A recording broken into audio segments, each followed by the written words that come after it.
गीता वाटिका में जहाँ रहेंगे वहाँ भगवान श्री कृष्ण की फोटो लगा देना। अब मैं कोई फोटो नहीं देखना चाहता हूँ।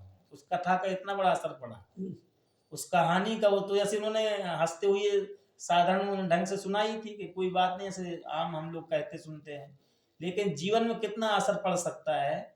एक सामान्य सी कहानी उनके लिए इतनी गूढ़ कहानी हो गई। उन्होंने कहा वो आस्तिक को आस्तिकता की प्रतीक होगी, रसिक को रसिक की प्रतीक होगी, लेकिन मेरे लिए तो भक्ति का ज्ञान दे दिया। तो चौपाई उन्होंने कही कि जेहि जाने जग जाय हराई, जागे जथा सपन ब्रह्म जाई।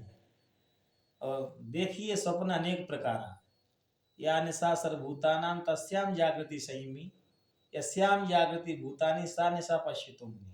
श्री गीता जी का 2 अध्याय का श्लोक कि योगी सदा जागृत रहता है। अब मेरे मोह निशा सब शोभन हारा, और देखिए स्वप्न अनेक प्रकार। और आपने मुझे जगा दिया है ये पंक्ति सुना करके। अब मैं सोऊंगा नहीं, भगवान को देखे बगैर मुझे क्षण भर भी चैन नहीं है। जब दुनियावी संसार की चीज़ों को देख करके इतनी आसक्ति हो जाती है, तो हमारे लिए भी कितना आसक्त भगवान में रहना चाहिए।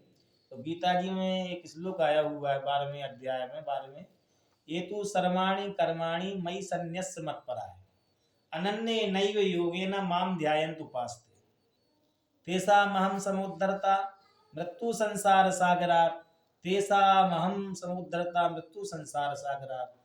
और नचिदाथ पार्थ मैया वेशित चेतसाम अथ चित्तम समाधातुम शक्नोषि मयि स्थिरम्। कहने का तात्पर्य, कहने का आशय ये है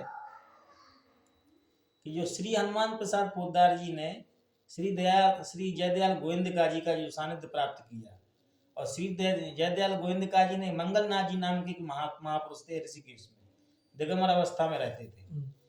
उनके पास में ऐसे सत्संग करने के लिए गए थे, जैसे आम सत्संगी लोग जाते हैं।